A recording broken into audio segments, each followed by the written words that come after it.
What is up, ladies and gentlemen? My name is Jake Podger, joined by Dolphin Keith and Mr. Draft Tight Ends Late, a.k.a. Anthony, tonight for the show. It's going to be a good one. We're going to go through each of our team's respective schedules. Not super in-depth where we're going to take an hour per each, but you never know. You never know. We are pretty in-depth with some things. So sit back, relax, enjoy, and happy birthday to Josh Allen. More to come after this.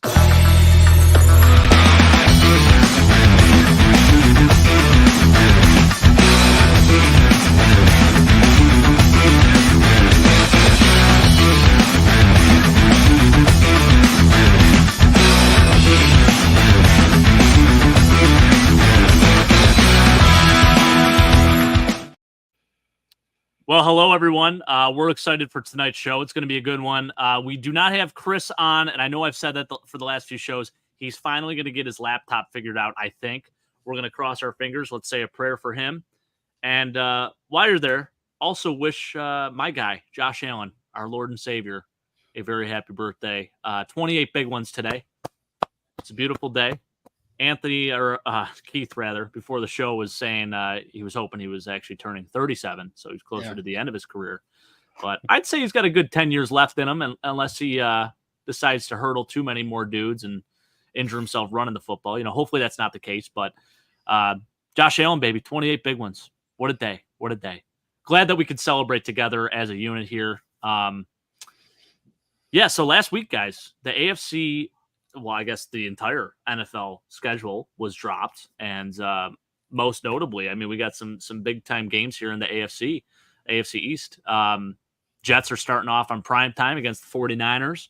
We got the Dolphins and Bills week 2 on Prime Video and some other really good ones. Not a ton of New England games. I don't know if I even saw any New England primetime games. I think every team now has to have a primetime game. So I think there was actually one or two that didn't. I don't know that New England was one of them, but I think there's one or two that didn't have any primetime games this year. Wow. Well, we'll learn more about that as we dive in. But fellas, how we doing? First off, Keith, I'm going to start with you. How those Phillies doing? You said they were tied up 1-1. Yep, 1-1. Ranger Suarez is on the mound tonight, so they just tied it up at 1 with the RBI single by Kyle Schwarber. Love it. Yeah. I'm deep into baseball season right now. I'm focusing on football right now too, but man, I love baseball season. I love the fighting Phillies. They have the best record in baseball, so what's not to love, right? Hell yeah. That's what I'm talking about. I see Brett is out there. Good to see you, Brett. Always a pleasure. Shout out to Brett and Dolphin Keith. Ellen here for Chris. Is Jake wearing jammies? No, I'm not wearing jammies. I actually got a polo on. It's like a Hawaiian shirt polo of the Buffalo Bills. It's got their old school logo with the standing buffalo and everything. It's pretty awesome, man. So it's my golf shirt. Cool. Yeah. It's like 80 degrees here in Buffalo. I don't know what it's like by you guys, but it's like beautiful. Here. It's 80 plus here as well. These poor kids, they're not used to it. They go out to recess, they come back, they're all red. It's different, man. Yeah. That's especially this time of the year. What is it? I mean, it's only May 21st. Feels like it's, mid-July, early August right now. It's crazy. Hey, we got Memorial Day weekend coming up. So, that we do.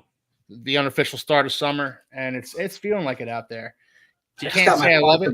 Can't say I love it. I don't love this weather. This weather, the fat and hairy guys, this doesn't do well for us. Keith, I'm with you, brother. Anything over, we talked about this last show, I think, but like 40 degrees and up, that's shorts weather for me. Yes, sir. I prefer a nice, cloudy, 60-degree day any time of the week. Like, that is just prime condition where, it's not too cold. It's not too warm. You're right in the middle. You can comfortably wear a short sleeve shirt or some shorts or whatever.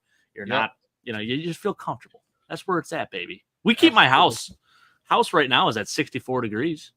So, I mean, my wife is pregnant, so I feel like that has something to do with it, but you never know. But Anthony, how we doing, sir? Great to see you tonight, sir. Good. Man, I'm telling you right now, we got less than 2 weeks left in school, and these kids can feel it. These teachers can feel it. Everybody wants I'm sure. Our test was done weeks ago. We got enough left to teach these kids. We are efficient babysitters, and it does not feel good. I'm telling you that right now. It is not a good feeling. But yeah, besides that, it's warm, beautiful in Chicago. Feeling great. Had a wonderful weekend. Got my new plancha grill in. Been cooking on that a ton. And then got a bit sunburnt actually. See if I can get it on camera. Look at this. How about this, Red? Oh yeah, you got some real there. Oh man, I got absolutely torched on Sunday cooking, and then Saturday night had my wife works for an international company. She works for a German company, and so we had a night out with the Germans, and I drank a lot of the German beer. Hell yeah, that's the best beer right there. Fantastic. I'm telling you, man, I got to make it up for Oktoberfest one of these years. Oh, I love it, dude. That was great. So yeah, I'm doing fine, doing good. That's my dad attempted to go to Oktoberfest when he was stationed in Germany, and he never made it out of the Black Forest. Found a little tap in the Black Forest and camped out there. Never made it to Oktoberfest. Oh no! Yeah, can't pregame that hard, man. He was in his early 20s. Oh, that's great. You gotta love it. You gotta respect it, right? Yeah. I resonate with that very well. Being from Buffalo, too. we are a bunch of drunks out here as well, so we're here for it. We love hearing stories like that. It's great. Absolutely. Time for UFL football. Speaking of those Dolphins draft picks, yikes. Yeah. Don't even get Keith started. Shots fired, man. But no, he's, I've been very vocal about how I thought the Dolphins draft went, and mid could be being a little generous with his picks, honestly. Oh man, I hate that I'm the biggest homer for the Dolphins draft class on this podcast. You might by be. far. Yeah. I am. You may be. Yeah. Yeah. You definitely are. You're right. Yeah. I'm the only one that stands up for it. I'm the only one that comes out and says, you know what? They picked best player available multiple times, and I liked it. Yeah. Yeah. Yeah, your boy Patrick Paul. I mean, there's a lot of picks. You can go Jalen, through each right? round. That's another one of my boys. Right. Chop Robinson. I've been pounding at the table on Chop Robinson from day one. Since we first started talking about draft picks, I've been talking about Chop Robinson. Yeah. Yep. You have. Yep. You have. They drafted off my board. Like I said, I hope you're right. I really hope you're right, Anthony. I just, I was saying to Jake today, Patrick Paul doesn't seem like a good fit for what the Dolphins want to do offensively. Everything everyone said about Patrick Paul is that he's so big. He's so big. He's a big lumbering dude. He's gonna, he's a physical behemoth, but what they want to do offensively is they want to run the ball. The zone scheme. They want mobile linemen, and Blake Fisher was right there for the taking for them. He was. Blake Fisher would have been an excellent pick. I would have been perfectly on board with the Blake Fisher pick. I understand where they are going. Better pick than Patrick Paul. I get the thing about Blake Fisher. I agree that he is much younger and he has similar physical traits, but I will say that of all of the offensive linemen that went, like him and Tyler Guyton were the two most physical of the offensive linemen that went in the second tier. Mm-hmm. So like, if you wanted to consider like the first tier, Olu, who's a freak of nature, Joe Alt, who's very, very physically talented. I'm not going to say he's my favorite offensive lineman. And J.C. Latham, who's super strong. Of the next tier, you've got your Amarius Mims, but Amarius Mims only played, 13 games in all of college football? Like his entire football career is like 13 games in college. Yeah. That's not great. You've got Tyler Guyton, who obviously went in the first round to the Cowboys. I wasn't the world's biggest fan of him, but the Cowboys know what they're doing. So I get what they're doing. I will trust their belief. But Patrick Paul right behind them, like at 330 pounds, 6'8", with 37-inch arms, and I think he put up 34 bench press reps with 37-inch arms. My God! Yeah. No, you can teach that guy. He's huge. And I think he's going to be a decent tackle for the Dolphins. I think that there was a better fit on the board for the Dolphins there, and that was Blake Fisher, who's a little lighter, a little more nimble. And it's possible that Blake Fisher ends up as like they're already considering moving Blake Fisher into guard. It's a possibility that he winds up taking over at guard for the Texans and for the Dolphins by giving that versatility. it might have given you that versatility. Whereas Patrick Paul, we've said this before, you've said it before, I've said it before, he is tackle limited. Yes. He's either going to be a tackle or he's not going to be in the league. Yeah. Yep. So, but his upside of a tackle is certainly all pro. Like, he He's has huge, the potential too. to be a top 5, top 10 tackle. Well, and that's the thing, Jake. Coming out of camp, like they just had the rookie mini camp, and everybody came out of it saying, something about everybody. Chop Robinson didn't really stand out. Jalen Wright looked really fast, and Patrick Paul. The only thing they really said about him was, "Wow, he's so big." You can't say anything though. They can't. There's no pads. They can't. Yeah, they can't hit. true. There's no contact at all. Like the offensive lineman, you're not going to hear anything about him until like we get to the last week of training camp. They go into preseason. That's where we're going to start like hearing about whether or not this guy gets beat. This guy doesn't get beat. His footwork looks clean. Like, we're not going to know anything unless like Duke Manyweather or whoever posts training videos of them that are hype videos or something like that. It's the biggest frustration in the world when you take a high level offensive lineman early on, because you don't hear a mumbling word until they're actually hitting people. Yep. Yeah. Yeah, the last guy I remember hearing anything about was Rashawn Slater, and that was just because he was like deadlifting or like squatting or something crazy. One of an hype obnoxious videos, amount of weight. Yeah, and it was a hype video, exactly. Yeah. Mm-hmm. So that's all you could really bank on, unfortunately. Yeah, so and the same thing for the edge rushers too. Like, they got nobody to beat. Yeah. Yeah. Right. So I mean, look, we the Dolphins draft class. Some would say it's mid. I would say it's mid. Anthony likes it more than I do. I hope Anthony's right. There's potential there. I'll say that. Their 2 5th-round picks were stellar in Malik Washington and Mo Kamara. So there's potential there. I'm not going to deny that, but I'm going to have to see it on the field because I didn't come away from it very, very impressed. And that's fair enough. That's all I have to say about that. I hope he proves you right.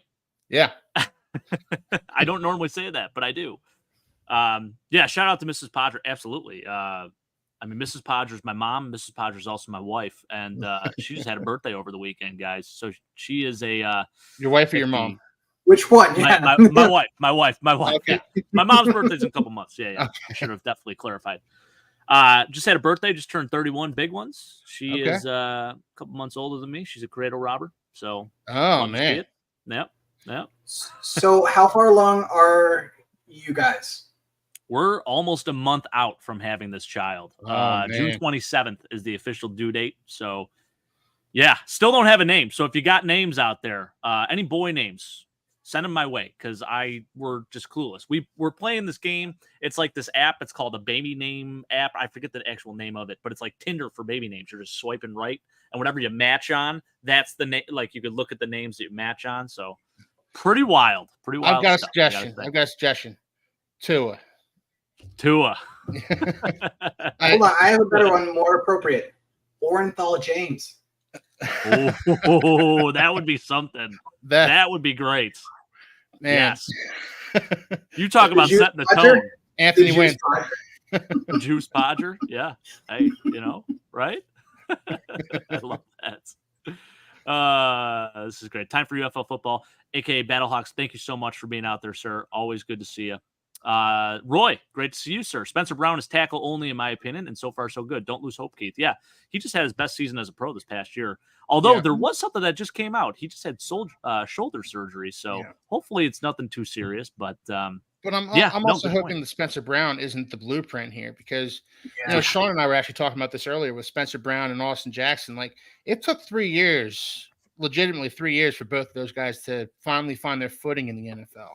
Mm-hmm. I'm not willing to wait that long with Patrick Paul. You don't want a project. Yeah. No, man. Yeah, he's 24 years old, With Austin Jackson, I kind of understood it because when the Dolphins drafted him, he was actually 19 years old on draft night. Right. He was 20 before the season started, but a 20-year-old, that he can be a project. Whereas Patrick Paul is 24 years old. Yep. You don't want a project at 24 years old. You want a finished product here. Yeah. Yeah, agreed. Absolutely. Sean, good to see you out there, sir. Mr. Kula himself popping in. Sorry, Mr. Call, by the way, Sean. I was cutting up some watermelon, actually, for the little ones. So Nice. Could not take your call. She was screaming at me, and yeah, you know how that goes. We're talking about just some of the Dolphins draft picks, some of the picks that Keith's team had made, and Patrick Paul in particular. So we will be diving into the schedule very soon here. Jessica, great to see you. And yeah, let's just get right into it, guys, because I know we're already 15 minutes in. We started a little late. You know how we roll. So here we go. Without further ado, I'm going to pull up the Buffalo Bills schedule. Now, I did go alphabetically, so forgive me. I'm not starting with the Bills just because I feel like they're the best team or anything like that. I promise there's no hidden agenda here. But let's review. So Keith had this great idea that we basically take a wide lens look at our team schedules, and we can go game by game, or we can just discuss how our team becomes the best version of themselves and maybe what we think their best possible record is. So I did already do a previous schedule show with Sean actually last week on the schedule release day, last Wednesday. And I went through the schedule and I have the Bills going 12-5. Now, I also do think that the 12-5 record is probably best case scenario. You look at some of the opponents on this list here. We have two pretty big stretches where we're playing playoff teams early on in the season, and there's no let up because then it happens later on in the season too. So it's going to be very interesting to see how this finishes off. And then you got Patriots, Jets, Patriots at the end. So 3 division games at the very end of the season, which could either help or hurt us. We don't really know. But looking at the schedule from afar, man, I think, you see some of these teams on here. You have the Ravens, the Texans, the Jets, 3 pretty good defenses right off the bat there, 3 weeks in, right? So, no disrespect to Keith's Dolphins, but still a playoff team that we're going to have to play early on, right? So it's going to be interesting. I think the biggest concern really heading into this season is how the offense is going to look for the Buffalo Bills, and that's why I brought up the defenses of these other teams, these playoff teams that I mentioned, because you just don't know, right? I mean, the receiver room there's a lot of question marks there. There's a lot of guys that would probably qualify as wide receiver 4s on a lot of other teams, but they may get significantly more playing time here in Buffalo just because of what the room is. We had OTAs go on today. I saw Josh Allen throw some passes to Keon Coleman. The chemistry looks great, but those are routes against air, right? You don't know how that's going to look once we strap the pads on. What I can say is I am encouraged from Keon Coleman's work ethic. I mean, right off the bat, he demonstrated just how dedicated he is. He went out and texted Andre Reed, and, he's been working ever since draft day. And I'm sure a lot of other guys are too. It's just great to see that publicized, right? And it's great to see the attitude shift from a guy like Steph Diggs to Keon Coleman, right? So while he may not be as talented as Steph Diggs, he's going to work his tail off to get there. So definitely encouraging. When you look at the first game of the year, I think this is going to be a nice warm up for us. And this is no disrespect to the Cardinals, right? I think the Cardinals are kind of in a retool, if you will. They go ahead and they take Marvin Harrison Jr. Kyler Murray actually looked pretty good towards the end of the season last year. Yeah. They got James Conner coming back. They took Trey Benson as a running back. They have some nice players on that team. So I'm not going to overlook this team by any means. I think the Bills start off as maybe, I think it was 6.5 point favorites or something in this game, which I never liked being favorited by a touchdown. I hate that. Hate that mentality going into a game. I think it affects your psychologically, like your thought process, even heading into that week. But I do think the Bills will get a win to start off the year. And then I did ultimately have us actually sweeping the Dolphins, Keith. And I feel like we can take advantage of your fins in the trenches. And I don't think you would totally disagree with that. I think and history has said that the Bills are going to sweep the Dolphins. So, I mean, I don't blame you for that at all. Yeah, I'm sorry to say it, but I did have us going 2-0 against your Fins. The Ravens, the Jaguars game, that is interesting. And I basically base this off history with the Jaguars. Whenever we play the Jaguars at home, I think the last 3 times we've played them at home, we've won.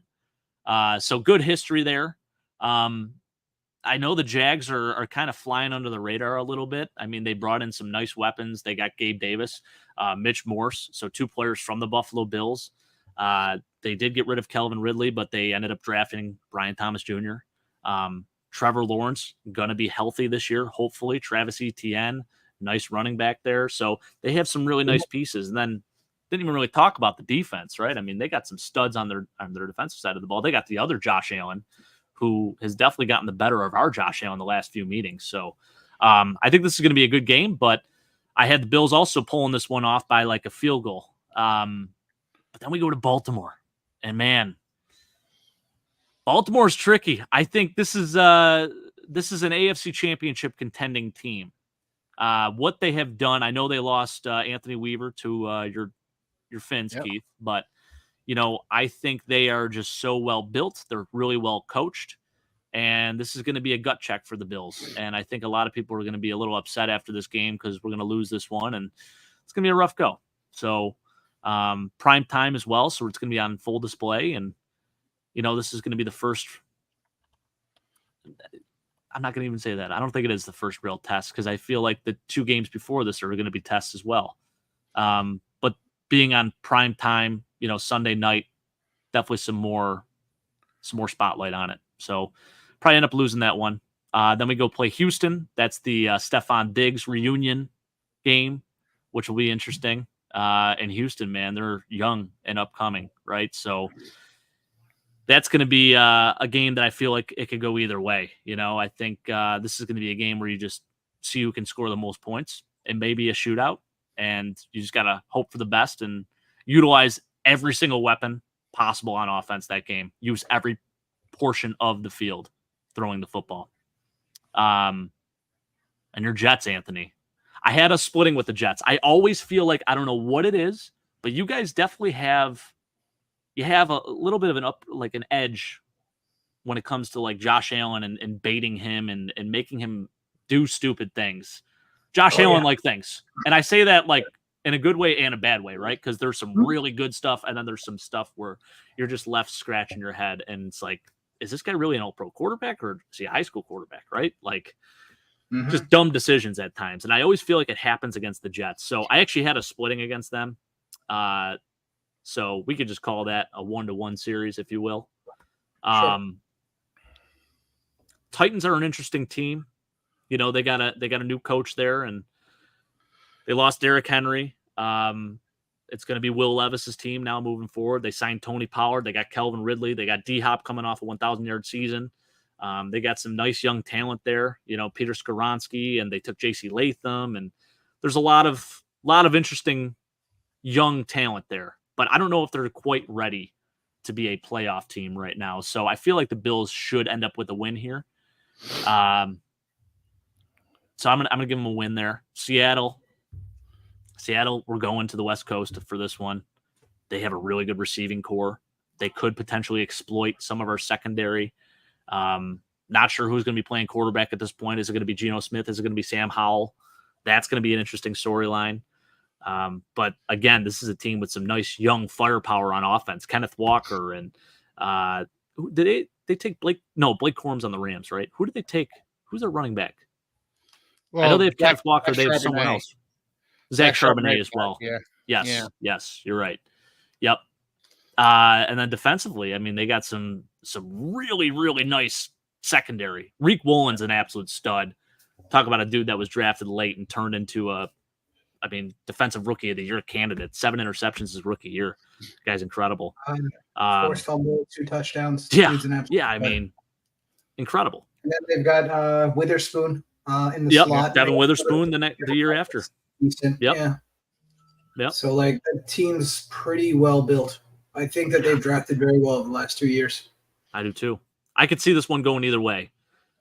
I don't know if I want to go through the rest of these game by game. I feel like I'm wasting too much time. So I'll just give you the cut and dry. I feel like the losses, to be honest with you, are against the Jets, one of those games, the Niners, the Chiefs, the Ravens, and probably one of these other games that I mentioned. It could be Seattle, it could be LA or Detroit. So one of those 3.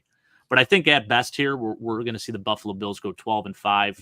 At the very worst, it's going to be a long year, and we can maybe see an 8-9 season. But I really feel like Josh. Yeah. Can I give you a counterfactual on that one? Absolutely. All right, let's talk about. We'll start at the top. the Arizona Cardinals. Now, I realized that they were not a particularly good team last year, but they didn't have their starting quarterback to start out the year. They had basically no wide receivers. They had already gotten rid of Hollywood Brown. He was phased out of the offense pretty early. Yeah. You're going to be going against a team that, yes, you will be at home, but they're not going to be quite as exhausted because they're going to be coming off the 2 weeks of preseason. So they're going to be pretty well rested on that West to East tour. Kyler Murray is no joke. They will be throwing to Marvin Harrison Jr. They'll have Michael Wilson. So the offensive line is going to be at full health. Kyler Murray will be at full health. And Trey McBride, too. Head coach can coach up a defense. Yeah. He held a lot of games really close, and they stunned the Cowboys early last year, like week 3. So it's entirely possible I could see them beat the Bills week 1. Yeah, I could see Now you're going on a short trip to Miami. Short turnaround. Sunday to a Thursday night game. It's at Miami. That place is going to be absolutely juiced to the gills, especially if they win week 1. And it's not going to be cool. This is already a hot summer. It's not going to be chilled out. It's going to be one of those 93-degree games. At nighttime game. Mm-hmm. It's going to be a hot one. Man. Now you guys lose this one. Dolphins win it by 3. I hate where you're going with this, Anthony, but keep going. I still it's think possible. You'll have a little bit more rest. You'll have 2 weeks off for the Jags, so that's going to be an easy win. But then you're going to turn around and go straight after the Ravens. And that is a no joke game because you are 1-2. Mm-hmm. Then you've got the Texans. The Texans are no joke either. Like, especially after what they did last year. Like, CJ Stroud is absolutely no joke, and those 2 games are away. Your next 3 games are away. Yeah. Yeah. Like, this game. Not easy opponents. This season could spiral out of control fast. They could. I think you have a pretty easy game against the Titans. I know you talked them up a little bit. They're going to be fairly easy. I think it's going to be fairly easy against Seahawks. I know they have a good defense, but I don't believe in Geno Smith. And I think you guys are going to regather yourselves. You have enough days off, especially between the Thursday night game, the Monday night game, then the Sunday night game. You have a little bit of time off. I do think it's entirely possible. 8-9. I don't think you could get much worse than that. I think the Rams game is going to be you. I think the Lions are going to be tough. You're obviously going to take 2 from the Patriots, but that's weird. That 2 out of 3 against the Patriots at the end of the season is just the NFL. Like, what? Could be a blessing. The schedule is tough, but I think it's entirely possible you guys start off pretty slow and you have to turn around the season in a hurry. I think you guys have the Colts. I think you take 1 out of the Dolphins for sure. I think the home game against the Dolphins is probably you guys. Yeah, man. I don't know. I think 8-9 probably. I do think you so. Split the Jets. I do think you split the Dolphins. I do think you sweep. You've got easy games against the Colts, easy against the Jags. I think you're probably easy against the Titans. So that's what, 6, 7? Yeah. Yeah. I think 7, 8 wins is what I would expect. Do you think so? At best, though, what do you think? No, I think at best you guys can go for 10. Okay. That's where a lot of people I feel like are sitting at, right at that 10-7 mark, and a lot of people have come to terms with it, including Sean. Yeah. Actually, he said 10-7. 10's probably right, but I think if you guys don't put away the Cardinals early, and then the Dolphins get you, it's going to be a long season, man. Hey, listen, this is why we have other members of the AFC East on here so they can check me, because sometimes I get into my high horse, right? I get into my feelings a little bit, and I just ride the coattails of my boy Josh Allen. Now, it did feel like you're writing off the cards pretty easy, and that team fought hard last year. That team plays for their coach. They beat the Eagles. Kyler back, Marvin Harrison Jr. Nobody knows what he even looks like right now. Right. Like, that dude's a stud day one. We got problems. Right. Yeah. I agree. I like it. Keith, what are you thinking? I looked at the Bills' schedule earlier. I can see 12-5. I can see 12-5. I can see them starting out the season 4-0, 5-0. Because I don't believe in the Texans as much as other people do. I think there's regression there for one thing.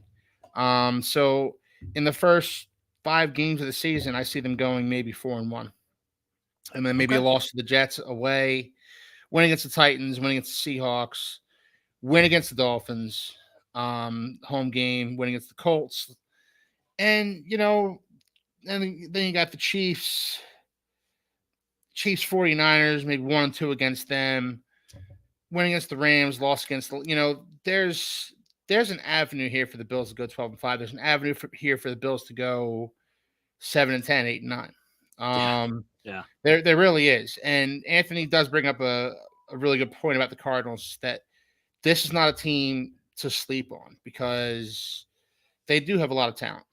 Kyler Murray and Marvin Harrison Jr. And they're a team that did fight all year last year, and they've got some good players. So I think I fell into the trap of sleeping on them. And then Anthony kind of brought me back to reality here with saying, yeah, the Cardinals are a better team than people are going to give them credit for. Sure. But I think ultimately what I'm looking at with the Bills, I'm going to go down the middle. I'm going to say they're going to finish 10-7. Yeah, that's fair. Yeah, I respect that. Yeah. I'm gonna stand on business. I'm still going 12-5 because I'm Optimus Prime. You know me, right?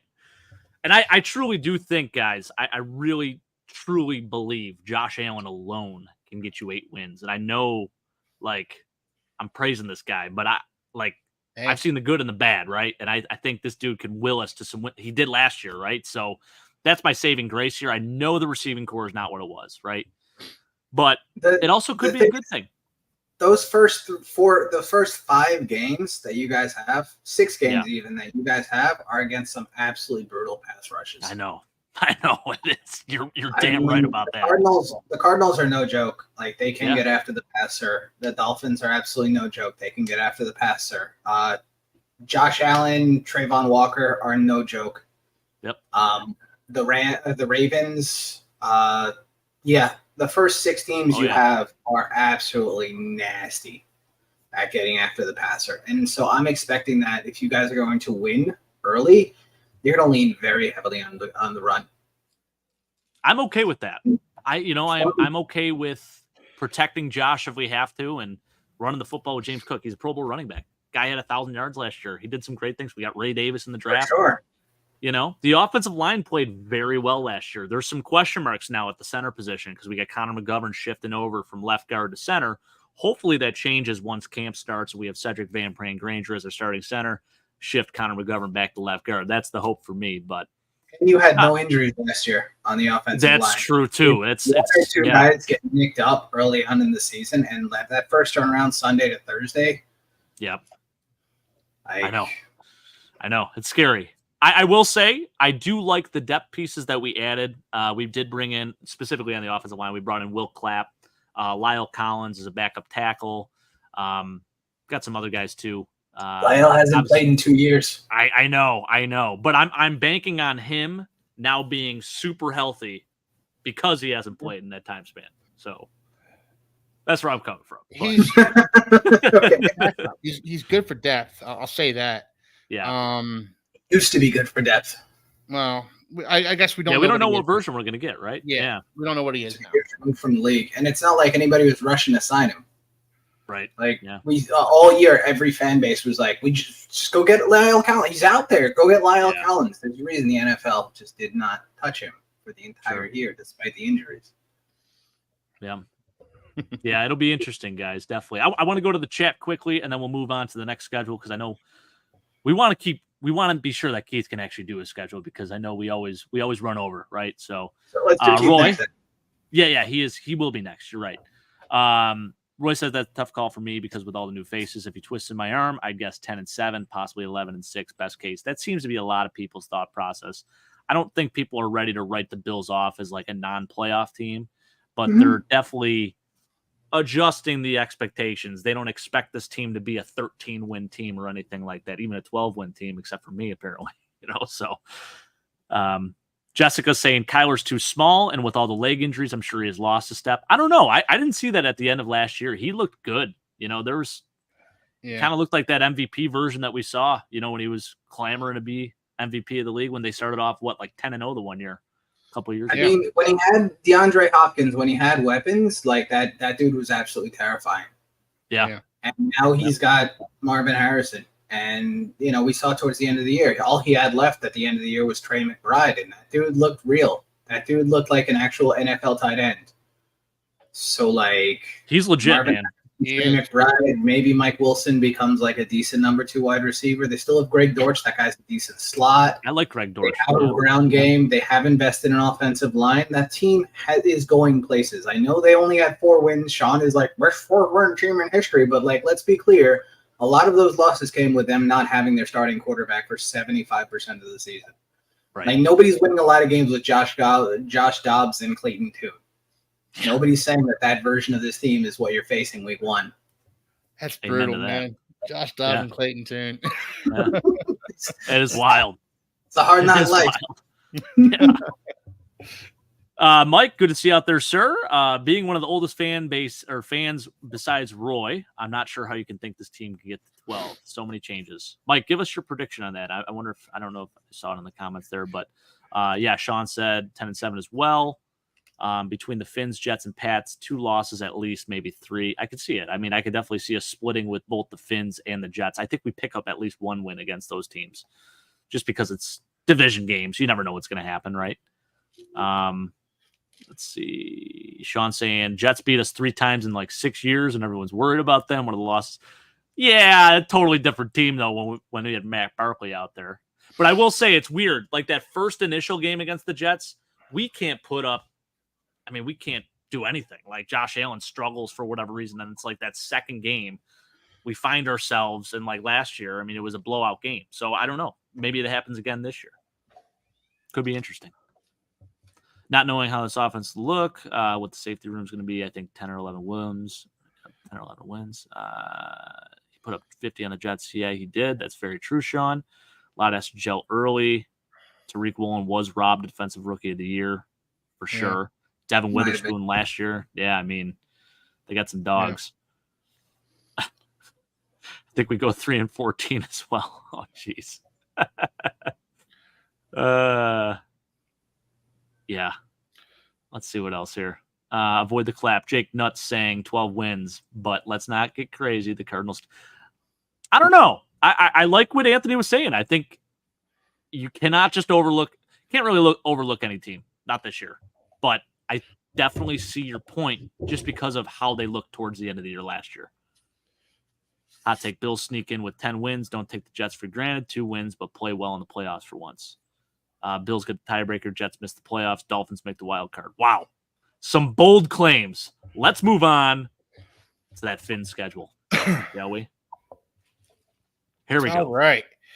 I've gone through the schedule probably a dozen times at this point. I always come up with a different record. I've come up with records as high as 12-5, and I've come up with records as low as 7-10. I see week 1 as a win against the Jaguars. I don't think much of them.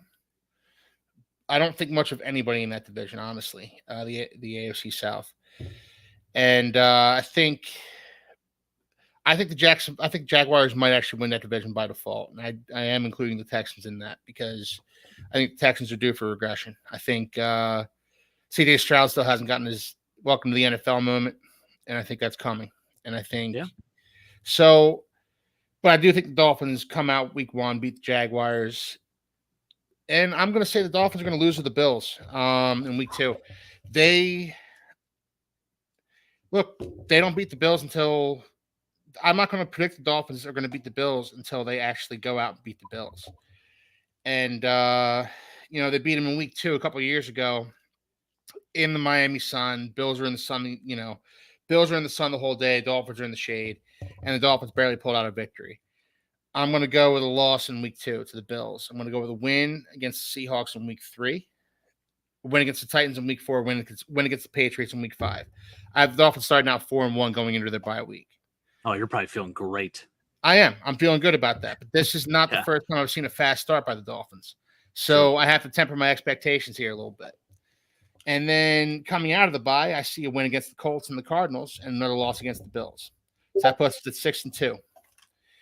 And then I see a win against the Rams, win against the Raiders, win against the Patriots.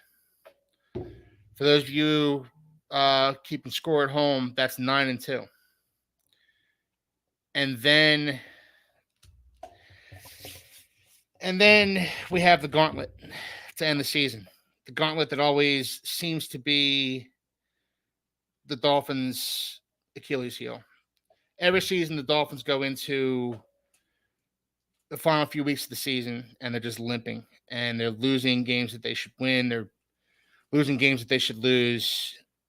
These last 5 games these last 6 games, actually, are going to be rough. And yeah, he may be, but it's not like Dan Marino won a lot against the Bills either, Mike. Oh baby. Yeah, Sean, I hear you. Yeah, and I agree with you, Sean. I think Stroud's going to be a fine quarterback in the NFL, but I think that he hasn't been punched in the mouth and tested.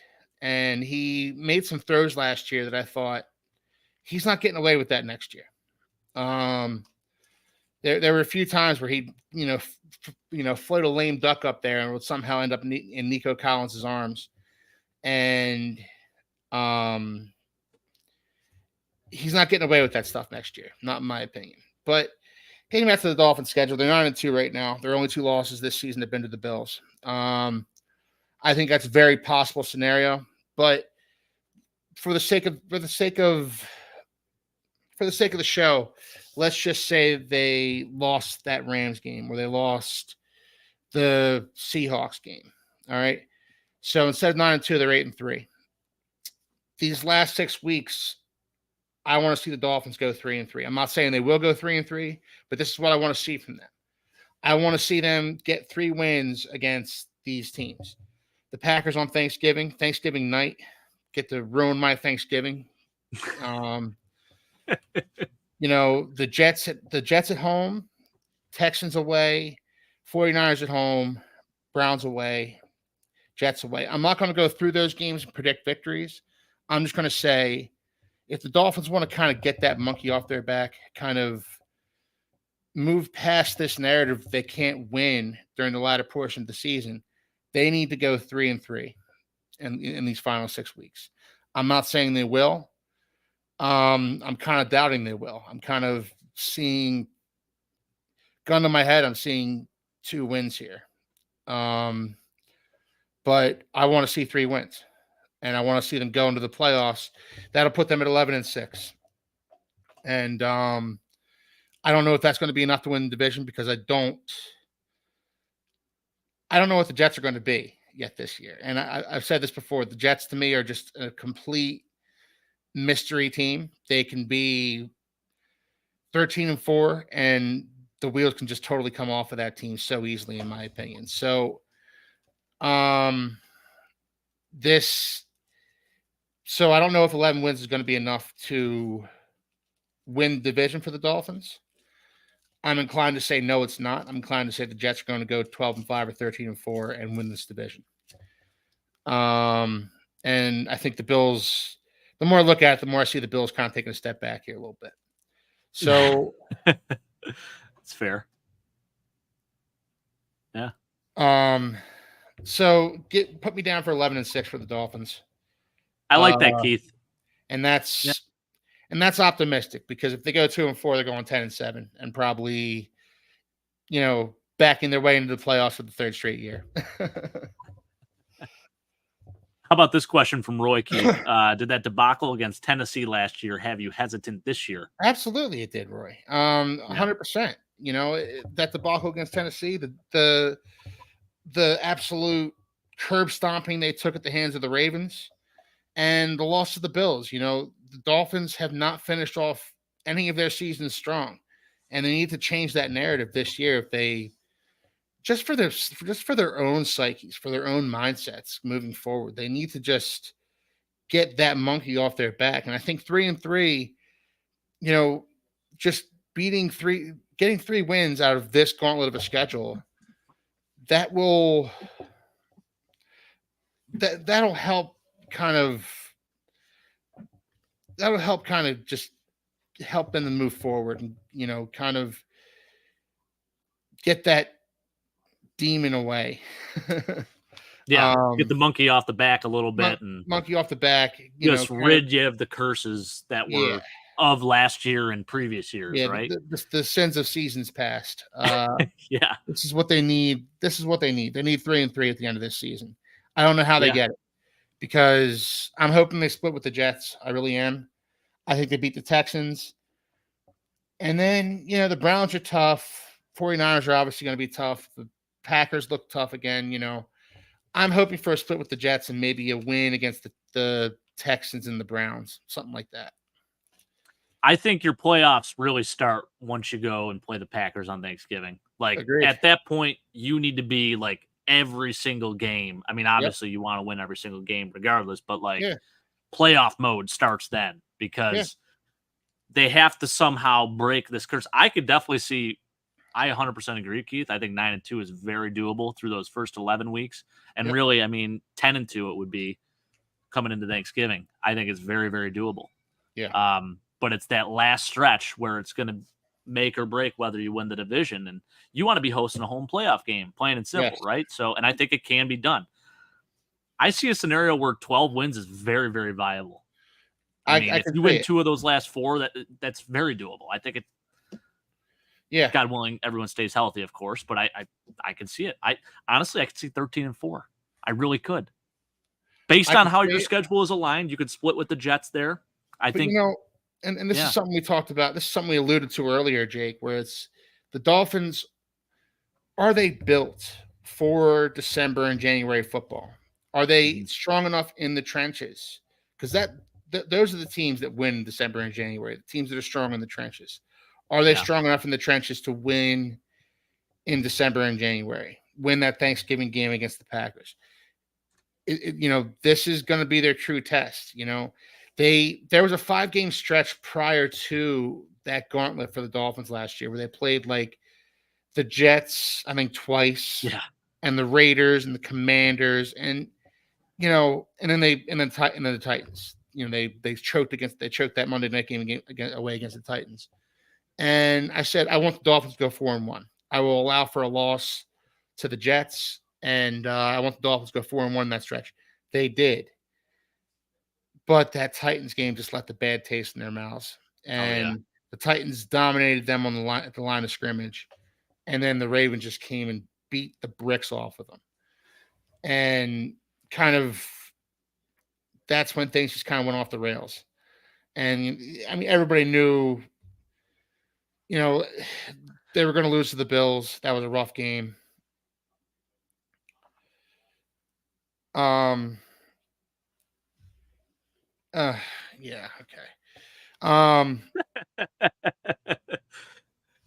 Sean, I mean, if you look at how here's where I do struggle a lot too, because when you look at how the schedule is aligned, Keith, I'm with you. I mean, you look at your first 12 games. Yeah. There's a couple of opponents there that would scare me if I'm a Dolphins fan, but am I terrified of, outside of maybe the Bills, right? Because you've had a tough history over the last few years. Yes. Is there a team there that's like, this is we're going to get blown out by this team? I don't see that. So I could see the 10-2 start. I really can. What were you going to say again? Sorry. I was going to say, just to talk specifically about Sean's point, the difference between the Bills getting the Cardinals on week 1 and the Dolphins getting the Cardinals on week 8 is that the Cardinals have to travel with short rest. That's true. Against the Dolphins, which makes all the difference in the world. Going west to east on a normal schedule is way worse than doing it coming off a preseason. When everybody's perfectly healthy, you can go in as early as you want, get acclimated as early as you want and settle in, have yourself a nice little TV dinner, put your feet up, relax, and play this like it's almost a home game. That's the difference. Traveling west to east in the middle of a season is way worse. That's why it makes more sense to me that the Dolphins make an easier opponent of the Cardinals than the Bills have week 1. And again, I have the Dolphins starting out at a 9-2, 8-3 type of clip. I was totally like thinking about like, all right, so who are the trap games on this schedule? And like when you start off until your bye week, like, and you guys have an early bye week, which I'm not sure is a benefit or if it's not a benefit or whatever. But like, the fact is, like, you guys are home. The game against Seattle away is a little bit scary because it's east to west. But then you come back and you have the Titans again at home, and then you just travel up to Foxborough, and they're still going to be starting Jacoby Brissett. Let's make no mistake. They're not rushing Drake May out. So, like, you're playing against Jacoby Brissett on a game that's just a random 1 o'clock game. You should jolly stomp the Patriots this early in the season. They're not going to – I doubt they're going to be putting up points on anybody. So, like, those – it's easy for you guys to get 4 of the first 5. Yeah. Colts may be a little bit of a problem, but also probably not yet. You're probably a good favorite against the Cardinals because of what I was talking about. They're going west to east. Then you have an away game against the Bills. That's going to be tough regardless. And an away game against the Rams, which is you guys going east to west again. So that one's going to be a bit tougher. Then you come back, the Raiders, easy peasy. Again, maybe you even get Drake May by this point for the Patriots season. Maybe not. Who knows? Mm-hmm. But that should still be a shellacking, and then the season starts. Yeah. Then you get actual teams that might compete. But yeah, it's a very favorable schedule early on. You guys can bank in a lot of wins. Yes. And this is what they've done the last few years. They've come out and they've won, they've gone 8-3 or 9-2 or whatever, and then they falter at the end of the season. This is what I'm afraid of. So this is what I'm saying. Get 3 wins at the end of this season, and we're golden. Yeah. But prior to doing that, like Sean brought up right here, Dolphins can realistically lose 6 out of the last 7. Yeah, they can. After starting 8-3 or 9-2, they can realistically lose 6 out of the last 7. Absolutely. Yeah. That's what I'm afraid of. I want them. Always help though, because like you can't predict injuries. Like we can say that in the first 4 or 5 weeks, you guys are going to be relatively healthy. Yeah. When you guys are relatively healthy against the schedule you guys are up against, 4-1, 5-0, I could see that going into the bye. And then if you're still healthy going into there, we'll see. But by the time we get to week 11, that's when we're going to start to see like how's Tua still holding up? Is Odell Beckham Jr. still doing well? Is Tyreek missing any games yet? Like, are we still intact? Is that offensive line still intact? That's when anybody can lose or anybody can win. And again, that the gauntlet last year, Anthony, that's when the Dolphins kind of started to fall apart as far as injuries were concerned. And you always talk about it, their depth. You always talk about it. The depth on the in the trenches makes all the difference in the world. Yep. Jalen Phillips went down in that Jets game. The 30-0 game they won. No, that wasn't 30-0. Was it Black Friday? It was the Black Friday, right? Yeah. So I don't know if that was a 30-0 game or not. No, that was like was it low scoring? That's a little closer, I think. But it was the Black Friday game. Jalen Phillips went down at MetLife. Tim Boyle was playing quarterback. Yeah, that was incredible. And Bradley Chubb went down a couple weeks later, and then Connor Williams went down, and Teron Armstead got hurt. And the injuries, Javon Holland got hurt, sprained both of his MCLs and both of his knees. Jerome Baker got hurt. And the injuries really started to mount before that gauntlet. Mm-hmm. And the Dolphins they didn't have enough at the end of the season there. Mm-hmm. And that's why you're upset, because you feel like they did not do anything to help themselves as far as depth goes in the trenches specifically. Yes. I think and that's where that's where, not re-signing Christian Wilkins was actually a smart move for them, because as much as I love Christian Wilkins, he was my favorite Dolphin of this current lately he's been my favorite Dolphin, and I wanted them to re-sign him, but the 110 million they could have used to sign Christian Wilkins, they used to sign guys like Jordan Brooks and Kendall Fuller and Aaron Brewer, and kind of re-solidifying other areas of their team. And it was the smart move. It's not love you too, Sean.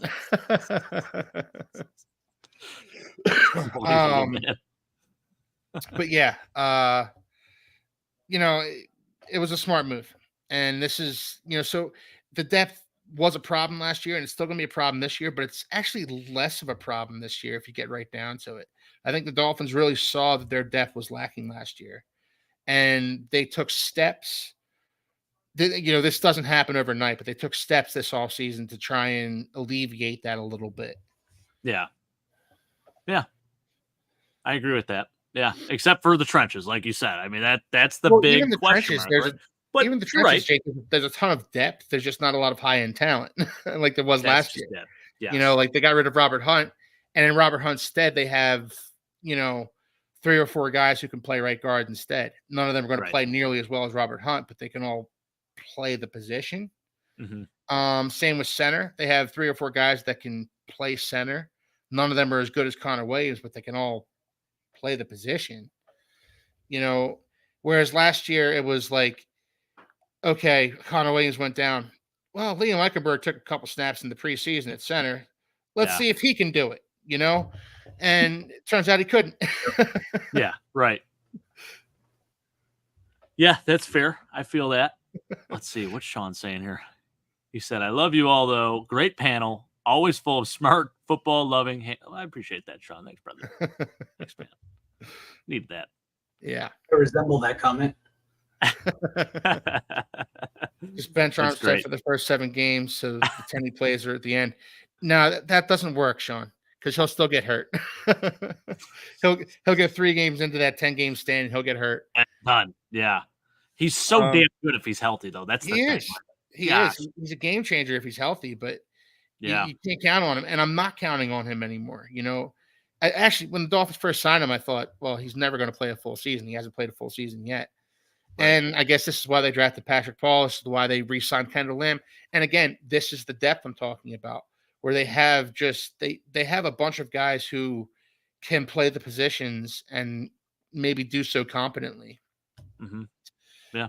In an ideal world, they can do so competently, but none of these guys, except for maybe Teron Armstead, are actual, game changers across that line.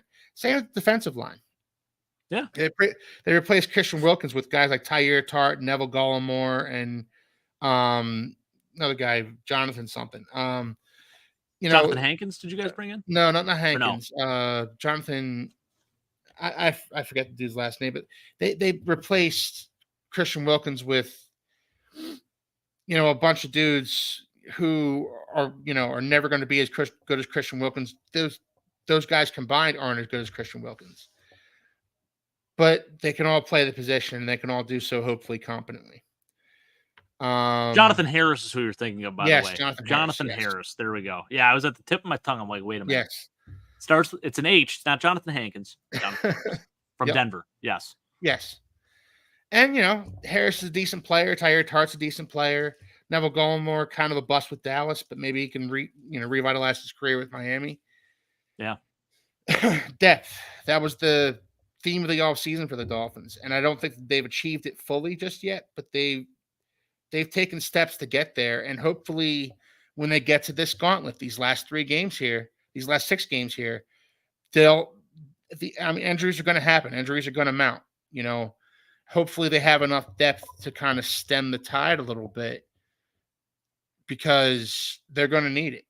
That you can't have Jerome Baker go out and put Duke Riley back there. And there was one point in that Ravens game, and I will move on. We'll move on to Anthony in just a second here, but there was a point in that Ravens game. Duke Riley was in there for the injured Jerome Baker, and Keaton Mitchell, Ravens running back, ran a wheel route, 3 straight drives. And 3 straight drives, Duke Riley took the worst possible angle to stop this wheel route 3 straight times. And the Ravens just abused him all after. You would think after the first time, Duke Riley would recognize it. You would think after the second time, maybe Duke Riley would say, hey, they're doing this wheel route on me again. Maybe I should go over top of the linebacker and not underneath of the linebacker. Nope. Took the same angle 3 straight times, and they burned him on it for like 30-yard gains 3 straight times. This is the kind of depth the Dolphins had last year. You know, they went from high-end talent to special teamers and guys, below replacement level guys. And I think the Dolphins are trying to, build that up to where it's like, these guys are just replacement level. These are just the guys, but they're at least not going to be liabilities out there. Yeah. You guys signed Anthony Walker too, I believe, as a linebacker. Yes. Did you bring him in? Yeah. Yes. So at least, yeah. Hey, you got him, Jordan Brooks, David Long. I mean, you got some pieces now. Yeah. We're, like I said, the name of the game this offseason was depth. And that's why they didn't re-sign Robert Hunt or Christian Wilkins. They needed the money for 12 other guys to bring onto the roster. How pissed would you have been if they re-signed Robert Hunt to whatever, what was it, 5 years, 100 million or 98 million or whatever you got out there? I loved Robert Hunt. I mean, I wouldn't have been pissed, but it also would have been not seeing the forest through the trees, for me too. I wanted Robert Hunt back. I wanted Christian Wilkins back. There's a universe in which both those guys come back, but the Dolphins literally make no other moves the rest of this offseason. That's just it. Yeah. And then you're stuck with the same team essentially, right? I mean, and then you add some draft picks maybe, but same situation. Yeah, exactly. And no depth. So when guys get hurt again next year, we're talking about the same problem that we were talking about last year. They were smart, and I'm not one to give Chris Greer a whole lot of credit, but Chris Greer was smart this time. He did. Yeah. Yeah. Mike Greer's brother, by the way, former Buffalo Sabre. Fun fact. Yes. I did know that. Yep. Pretty awesome. So getting back to the schedule, I see 11-6, 10-7. Like Anthony said, the season begins on Thanksgiving. Yeah. Yeah, it does. Keith, I'm going to give you a ceiling of 13-4. Ooh. And a bottom floor of 9-8. I don't think you're having a losing record this year. I just think your schedule is very favorable, and there's no way you're not going to at least get to 9 wins. I just don't see a world, barring half your team goes down with injury like it did last year, and you lose Tua. Yeah, then maybe. But Jessica, I think Jessica pointed it out earlier on in the chat, saying the Dolphins have one of the easiest schedules in the league. They do. Right. Yeah. And the Bills have one of the hardest. Yeah. And I think that's the difference. Yeah, there it is. So, and that's the difference between finishing first in the division and finishing second in the division, I suppose. That's true. The Dolphins got that easier schedule. Yep. Jessica, very happy with the demise of the Pats. It's a beautiful thing. I think Patriots fans have been so spoiled for so many years. This is a beautiful thing. We can all agree on this, right? I mean, Tom Brady haunted our dreams. Chris isn't here to defend himself, but the fact of the matter is I remember when the Patriots sucked. Oh, I did too. Chris was not alive. I was. Look, my best friend's a Patriots fan. When I first met him, Joe. Yeah, Joe. Jake met him when he came to Philly.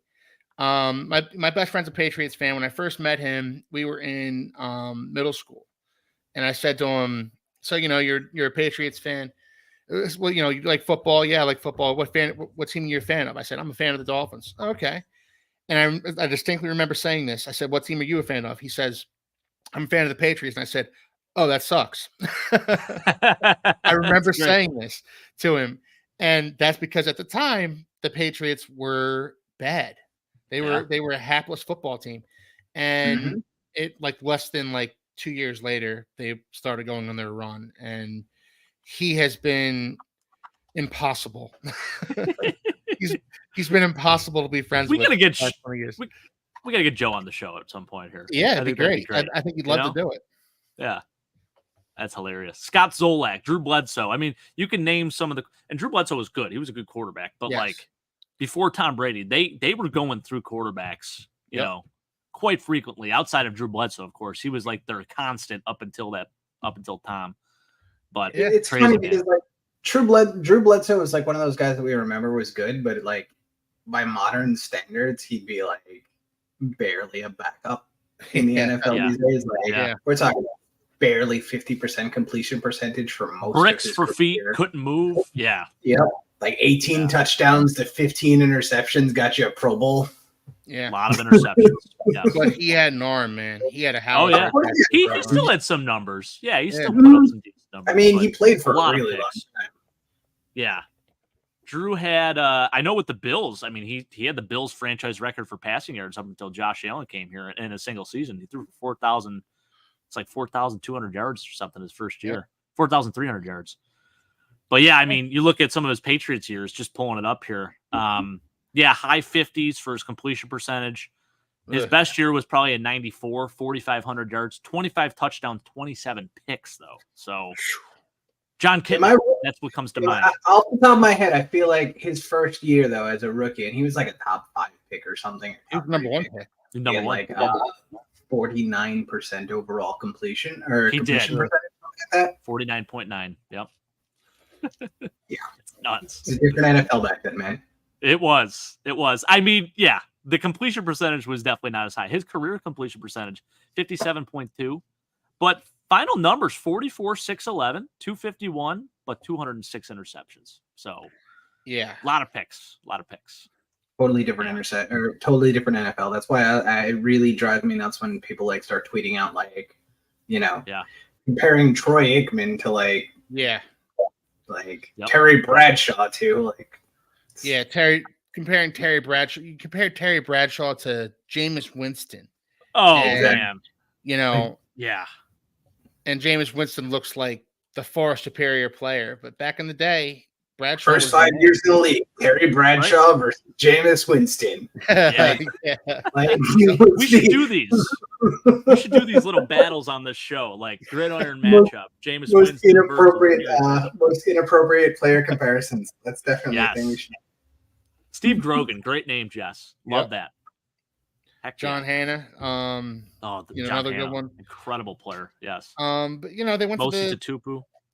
They went to the Super Bowl in '97, lost to the Packers. After that, dark times. And I argued this with Joe and his father at one point. Who knows if Bill Belichick becomes Bill Belichick if Drew Bledsoe doesn't get injured on that day? If Mo Lewis doesn't hit Drew Bledsoe. Who knows if Bill Belichick becomes Bill Belichick? The whole NFL is welcome. Yeah. Seriously. Yeah. Man. Thanks for that, Anthony. That's crazy. By the way, I want to give a shout out to Michael Tipton for doing these backgrounds, guys. I did not design this. I might look cool with these designs. Pro sports backgrounds. Michael Tipton. I will make sure I leave it in the comment section below too. Shout out to him. Doubt he's going to watch this, but if he does, we appreciate you, brother, because this is beautiful. This is a work of art. I was trying to find something that was a good visual to like put the schedule out there, have some logos, make it look nice and crisp. Shout out to Michael Tipton, man. Gotta love it. Yeah. All right, let's move on to the Jets. What do you say? Sounds good. The New York Football Jets. Anthony, give us the lowdown. First game's going to be a little bit tough, I think, with the Niners. But again, it's an east to west trip. Niners are going to be healthy. Jets are going to be healthy. Both rosters are completely healthy. I do actually think the Jets are a bit better. They could easily still lose this game because, again, it's on the road. But with all of the rest from the preseason, I don't think that travel is going to be that much of a factor. So I do think the Jets are going to win this one. The thing is, then we go away to Tennessee. Tennessee, I'm not going to build them up anymore. I think Will Levis is hot garbo, and I think we pick them off 3 times and we beat them by 2 touchdowns. Patriots, Jacoby Brissett on prime time. I think here's where the schedule gets funky. All right, look at the dates on the schedule. So September 15th, we have the away game against Tennessee. Then we have the Thursday night game. Then we have another Sunday night game. We're playing 3 games in 10 days, something to that effect, or 3 days. Wow. Hold on, are we sure on those dates? Because the one I was looking at before, The Jets' schedule was a little bit different. It had the Pats on the. Yeah, so start out the season. So we play on September 9th, September 15th, September 19th. We're playing 3 games to start off the season in 10 days, which is brutal. Yeah. That is brutal. And 2 of those games are travel. Mm-hmm. So, like, it's going to be a little bit tough. I think if we end up healthy after the Thursday night game, we will go on a bit of a run. Because the Broncos are going to be they are either going to be starting Zach Wilson, or Bo Nix, who's somehow only 1 year younger than Zach Wilson, despite never playing in the NFL but having played in college for like 14 years. So nuts, like, we're going to be up against Will Levis, Jacoby Brissett, some combination of like Zach Wilson or another terrible rookie quarterback. Another rookie quarterback, and then we get the Bills at home. I'm thinking 5-1, 6-0 in this stretch. I can see it. Then we get the Steelers. We'll be away against the Steelers, who are always tough, but that's either going to be Justin Fields or Russell Wilson. Again, I'm not super scared about that. Then probably Jacoby Brissett again. It's entirely possible we have 1 loss out of this stretch of the first 8 games, possibly 8-0. Texans at home. I think more of the Texans and CJ Stroud than you guys do. I think it's just me. I think Jake's cool with the Texans. It's just I saw CJ Stroud go for over 4,000 yards last year. They've improved the depth on the offensive line. They added Steph Diggs as a wide receiver. The defense was no joke. They have a defensive head coach who knows how to coach. So I think that team, despite the fact that CJ Stroud maybe still has stuff to prove, like, I think that dude is really, really, really good, and I think he's scary. But it's at home, and I think that we can probably still beat them. Away against the Cardinals is going to be, again, I'm not going to sleep on the Cardinals. I think they're going to be a little bit tough, but we have a ton of rest. We have a 10-day break between that Thursday night game and the next Sunday night game. So, like, we should be in fairly good position for that. Back at home against the Colts, I think that could be a win. Bye week. Bottom line, I think we can. High end, I think we can have a 14-win season. Low end, I think we're at 12. I think we win the division this year. Let's go, Ant. High end is 14. The schedule is super favorable. Well, if that's the case, yes, they will break the tie with the Houston Oilers. I know I know that Keith thinks that there's a lot of volatility, and I think the volatility is Aaron Rodgers healthy or not? Yeah. If Aaron Rodgers stays so just to clarify, Anthony, the volatility with the Jets isn't just whether or not Aaron Rodgers is healthy. Okay. The volatility with the Jets is whether or not Aaron Rodgers is fully invested. I look at Aaron Rodgers and I see a guy who has one eye on football and one eye on life after football. And that's not what I want my quarterback to I don't think that that dude is way too much of a psychopath. If he had one eye off of football, he would have retired. He's not that guy. He is absolutely a psychopath. He's in the same vein as Tom Brady. He's in the same vein as Peyton Manning was. And the way quarterbacks are these days, the only reason Peyton Manning retired, let's be honest, it was medical reasons. Yeah. He physically couldn't play the position anymore. He couldn't play the position even up until barely grip the ball. Up until the end of his career, he played with all of his passion, and he won this game between the ears a lot. Yeah. And Aaron Rodgers can still fling it. So I think he's too much of a competitive junkie to possibly – if he was going to quit, he would have quit after the Achilles. Yeah, he wouldn't have put the work in necessary to come back. See, I don't see it that way. I think pride dictated that he was going to come back from the Achilles regardless. You think that pride makes him any less interested in playing football, though? Yeah, I do. I think I look at Aaron Rodgers and all the BS that he's been talking about on the Pat McAfee show and other shows like that. You're a weirdo. And then I look at the fact that his name's been floated out there as a vice presidential candidate for RFK Jr. That is pretty wild. Oh, You know, weirdo. He was on Jeopardy, for Christ's sake. He's a weird dude. Yeah, he's a weird dude. And He is out there. He is out there. I don't think anybody knows what's going on up there. Yeah. And that's kind of the point where I don't know that I see a guy that's fully invested in football. And I'm probably wrong. I don't think I'm probably wrong. I think I'm right. But I could be wrong. I could certainly be wrong, but I don't know. I just don't see it. I don't see it with Aaron Rodgers. And I still see an absolute Michael Jordan. That's the question mark I have about the Jets going into the season, because if Aaron Rodgers does have other things on his mind, then this season can go off the rails so easily. No, I don't think. Yes. Now here's this team. If they have Tyrod Taylor as starting quarterback, the floor is still 10 wins. Tyrod's a good player, man. People never give Tyrod enough credit. Tyrod's a good backup. He almost beat the Buffalo Bills on prime time. He was one PI call away from beating the Buffalo Bills. He won some games for the Buffalo Bills. Yes, he did. No one gives him enough credit, man. That dude was a Pro Bowl quarterback for the Bills. He was the quarterback for the Buffalo Bills when we broke the playoff drought. 17 years, guys. Put some respect on Tyrod Taylor's name. I'm being serious, too. I'm not even joking. Like, I know I'm smiling and I'm saying this, but I actually, he's a very serviceable guy. Like, he can still, he's much better than Zach Wilson. I'll tell you that. Yeah. That's why I say the floor for this team, if they have to start Tyrod Taylor, is still 10 wins. Yeah. Yeah. I mean, I think the games that you would, if you from day one, if we were starting the schedule with Tyrod Taylor through all 18 weeks, I think we could probably say we're losing to San Francisco. I still think we win the Titans. I still think we beat the Patriots. We beat the Broncos.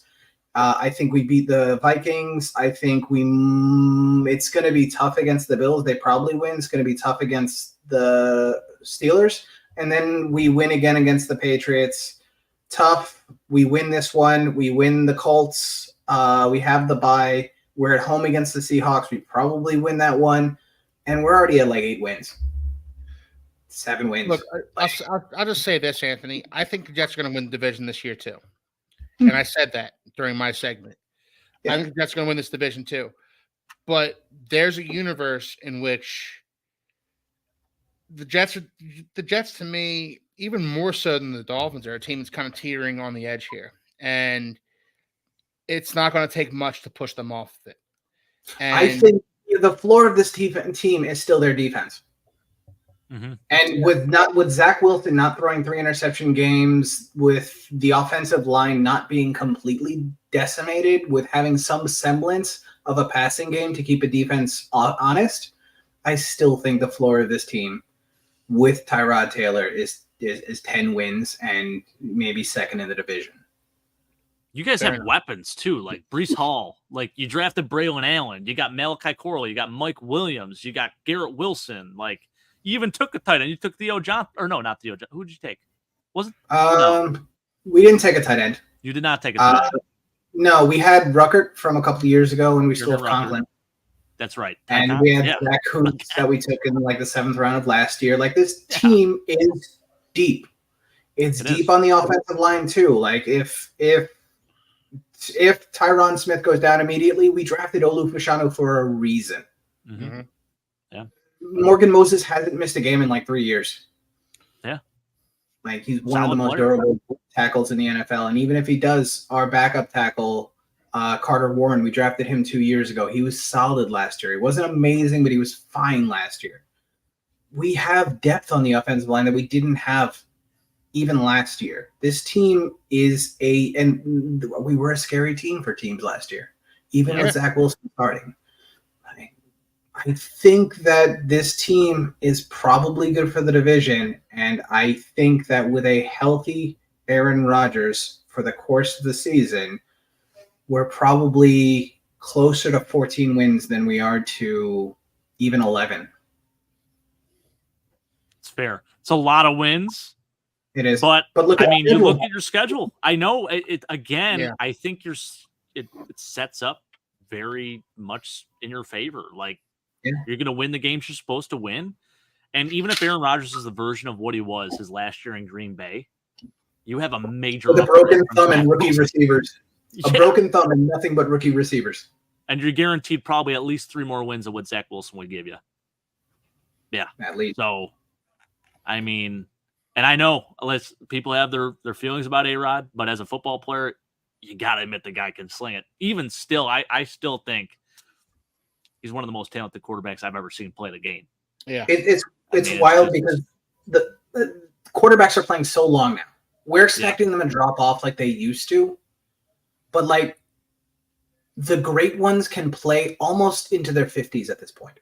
If the physicals don't leave them, if they still have it between the ears, and they're just like 80% of what they were at their peak, or even 70% of what they were at their peak, they're able to compensate. Yep. They really are. Like, we're talking about Josh for the next 10 years. Josh might be here for 15. I would love that. Would absolutely love that. But you're right.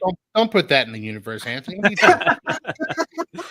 That's great. How about Jessica? Guys, I got to sign off, but you guys have a lovely night. You too, brother. Pleasure, I'll see you guys next week, and All I'll right, be looking forward. good. I'll be looking forward to your showdown on Sunday. Sure. I'm scared. Nothing to be scared of. Routine procedure. Good. All right, Keith. How about this one? I saw this stat the other day, Jessica. It said that the Colts have 6 AFC East titles, while the Jets only have 4. Now the Colts played. I mean, but who won the Super Bowl back in '68? Who called it? Joe Namath. So there you go. Joe Willie. He's back. Yeah. Roy, not an Aaron Rodgers fan. He says, as a football player, excellent. Beyond that, can kick rocks. I agree with what you're saying, Anthony. I think he is a psychopath, and there's no way he wouldn't be playing if he wasn't 100% in. Like, he even throughout retirement, like back when he was with Green Bay, he was kind of pulling the Brett Favre, like back then. Like, yeah, he was basically saying he has to do a darkness retreat to find himself and then determine whether he wants to play ball. Like, it's a psychopath. Yeah. No one does that if they don't really, like, you're not 100% in, especially at 40, 41 years old, torn Achilles. Like, come on. So and to make it back. No disrespect to Keith, but I'm with you on that one. Yeah. My dad does not like A-Rod either. Love that, Jessica, from Mike. Rodgers' career had 4 guaranteed wins against the Lions and Bears each year. Dolphins and Bills. That's true. That's fair. But they weren't in the playoff. Yes. The dude still has a ton of playoff wins. Yes. And I also think this schedule here, it's not even about the Finns and the Bills. It's the other teams that they're playing. Like, I think the Bills can beat the Jets, but the Bills have a much harder schedule than what the Jets have. Mm-hmm. And the way that it pans out, I mean, it's a juggernaut. We have 2 stretches of games where it's like, oh, we'll be lucky to win, 3 of 6 at times, right? So it's I think the Bills are in a tough year. I think this is going to be a real difficult year for you guys. I hope not, man. I think that you guys drafted with the intention of this being a rebuild. I don't think that you guys drafted for need. You certainly didn't go through free agency for need. I think that the front office realizes this is going to be a time for you guys to take a step back, retrench, rebuild the defense, make sure that you have some weapons around Josh long term, which I still feel like you guys are sort of munceting him a little bit. I think he's up the creek without a paddle in a lot of this. Curtis Samuel and Khalil Shakir, and I know you guys got Keon White, but he even projects, in my opinion, as a wide receiver too. This is gonna be a couple tough years, I think. Dalton Kincaid gonna catch 100 passes this year. You'll see. It's gonna be a hell of a year, baby. And yes, Jessica, you are right. The drought ending was definitely more about it. Actually, it was more about Tyler Boyd, to be honest with you. He got the yak on that play. Gosh, it was incredible. Sean, do you think we didn't draft? Actually, I will say, I think we did draft for need technically. Like, receiver was the first need. We did take a receiver. And if they feel like Keon is going to be that guy, then love it, right? Cole Bishop, we did need a safety. We lost Jordan Poyer and Micah Hyde. So Cole Bishop, to me, he's going to be a stud. Then you look at defensive tackle. I think it's easy to say you drafted for need when you guys had that many holes.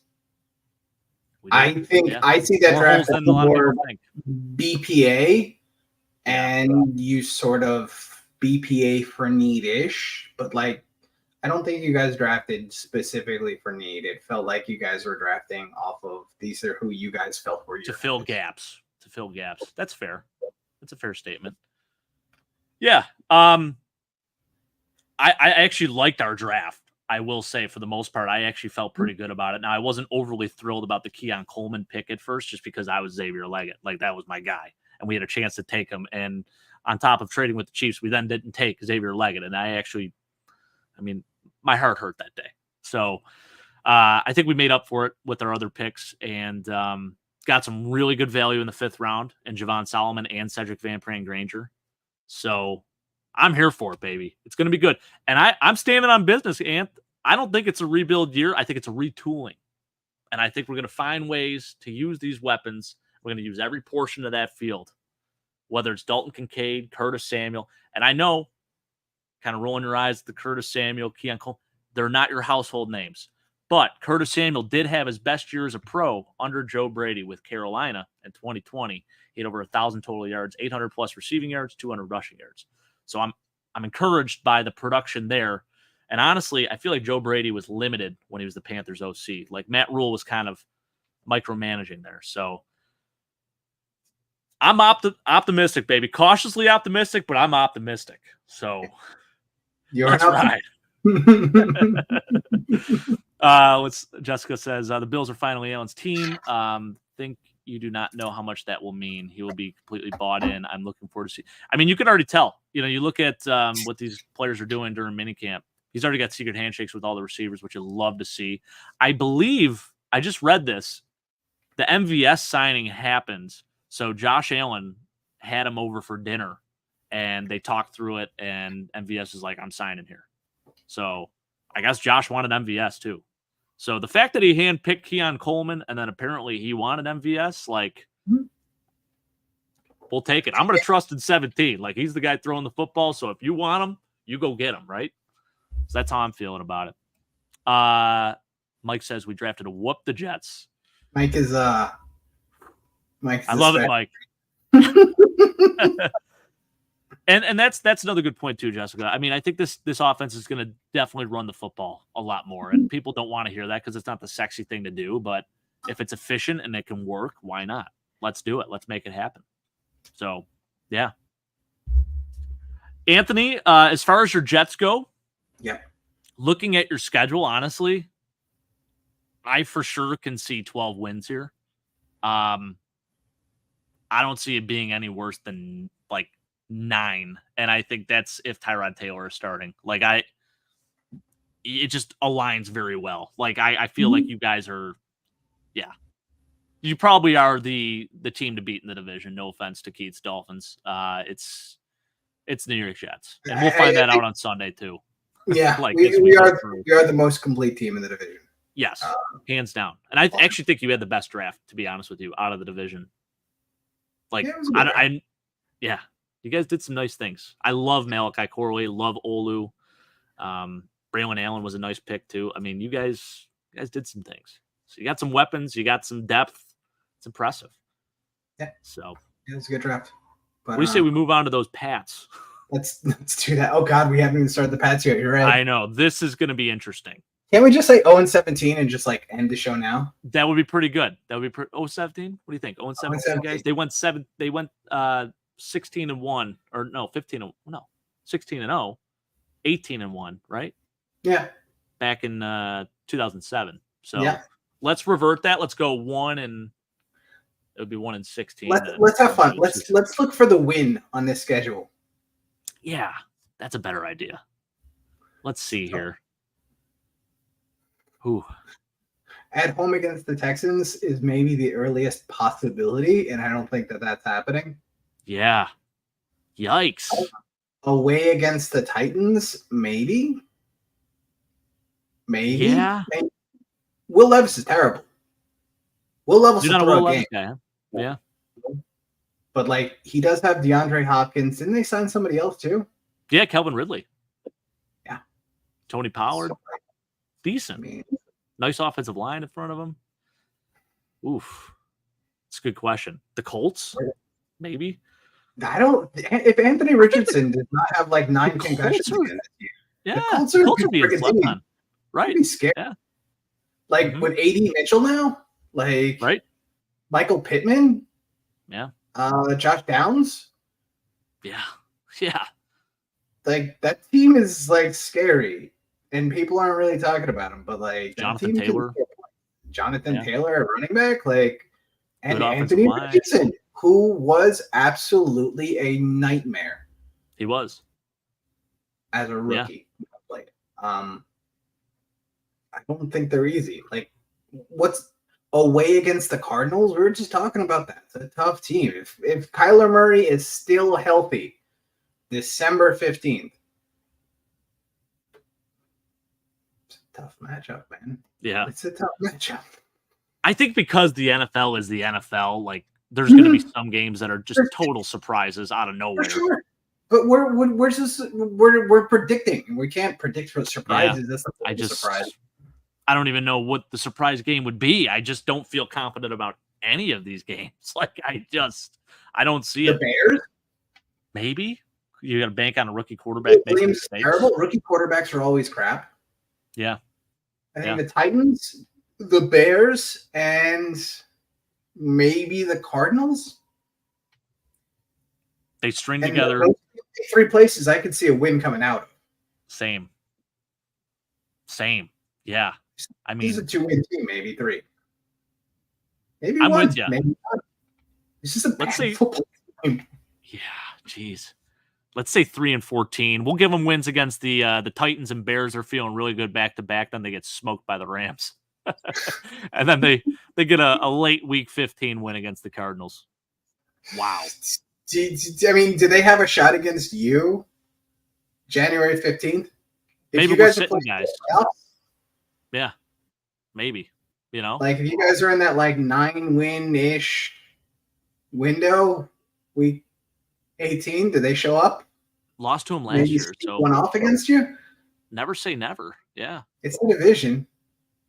yeah. There's Like, always this- got to be one of those. Usually, Yeah, yeah. I could see that. So let's give them 4 wins. We'll go 4 Okay. wins. It's 4-13. Yikes! Wow. Yeah. Sorry, Chris. Next week you could defend your throne. I just don't see it. I mean, there's just not a lot of hope here, but that's okay. You're a growing team. You got the best quarterback prospect in the draft.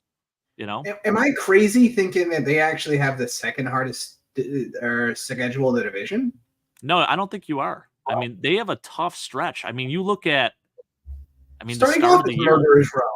Yeah, The Your Bengals, the Jets, and the 49ers in the first 3 games. the first 8 games, Seattle really. can beat them. Like, yeah. Wow. Your first awful. 8 games are brutal, Chris. Yeah. Like, damn, son. And then you might string off 2 wins in a row, and then after that, again, you're right back at you going against the Rams. The Rams I feel like the Rams are still not being given enough credit either. They are That's a true. good football team. They can be. Yeah. The Finns, the Colts, we just talked about the Colts being slept on. And then a late bye week in week 14, just probably a much needed bye week. And at this point, we might see Drake May, you know? That's what I'm expecting to see him. I'm expecting to see him away against the Cardinals. Because if you're going to start him, you're going to start him away so he doesn't get booed by the home crowd or whatever. Right. Yeah. Yep. It's tough year. Tough year. It's a tough year. Jessica, you're absolutely right. Probably not going to be favored in any of those games. Pats can beat the Seahawks at home, I think. Maybe. I don't know. I think, yeah. Yeah, I mean, they're actually, out of the teams that we reviewed, are you guys home against Seattle? We are away against Seattle, You're away against Seattle. Okay. I think. Yeah, I was trying to think of what team. Oh, no, you guys are home against You're Seattle. home Okay, against 'cause I'm like, Seattle, there's okay. 2 teams that are home. Yeah. Yeah. So being that it is home, maybe. Don't have to make that West Coast trip. Yep. Every team has more talent than the past. They just got a bunch of guys. Just a bunch of do. Just a lot of years of weird drafting, and this was this was one of them. I feel like this was, you take away the Drake May pick, which apparently they only made because everybody was trying to trade up for him, which I feel like is a really poor good choice decision by a franchise. Like, everybody seems to want this Drake May kid. Maybe we take him instead. Yeah. Okay. Might as well take a flyer. Yeah. Not great. Yeah. Why not just take all of Minnesota's picks for the next 2 years? Right. Yeah. Man. Yeah. Yeah, I don't know. I think 4-13. I think 4-13 for the Pats. That's what I'm going to say right now. I think that's a generous 4-13. I think it's entirely possible they end up 2-15, 1-16. Sheesh. I think that one of the Titans or the Bears can beat them, and then their other win has to come from where? Maybe a division game. The Chargers. Maybe they surprise the maybe the Chargers are like benching guys. Maybe Herbert's not healthy. I don't know, man. Like, this is not. Yeah. We're clutching at straws here. There's not a lot of teams in the NFL they're better than. Yeah. Especially those first 8 games, man. Like, that is a gauntlet. Wow. 100%. They may start 0-8. They probably will start 0-8. They may be able to sneak one off, but yikes. Not great. They could take that Dolphins game, maybe. Mm-hmm. It's at home. I guess. They always seem to split, the Dolphins and Pats, for whatever reason. I don't know why that is. Yeah. So maybe. Yeah, I can see it. But besides that, the Jets, the 49ers, the Bengals, they're just going to be food for the Bengals. Yeah. Yes. Away, Bengals are going to drop 40 on them.